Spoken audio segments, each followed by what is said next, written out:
संस्थानावरील लढाईची योजना operation polo या सांकेतिक नावाने ओळखली जाते.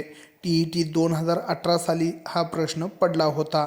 ऑप्शन आहेत जुनागड, काश्मीर, हैदराबाद, सातारा. आणि याचं बरोबर उत्तर असणार आहे हैदराबाद.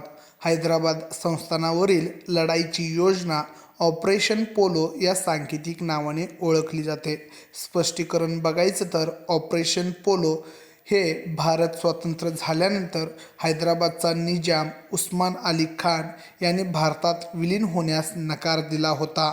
13 सप्टेंबर 1948 रोजी भारत सरकारने निजामाविरुद्ध लष्करी कारवाई सुरू केली, जिला ऑपरेशन पोलो हे सांकेतिक नाव देण्यात आले होते. ही कारवाई 5 दिवस चालली आणि 17 सप्टेंबर 1948 रोजी हैदराबाद संस्थान अधिकृतपणे भारतात विलीन झाले. म्हणूनच 17 सप्टेंबर हा दिवस मराठवाडा मुक्तीसंग्राम दिन म्हणून साजरा केला जातो.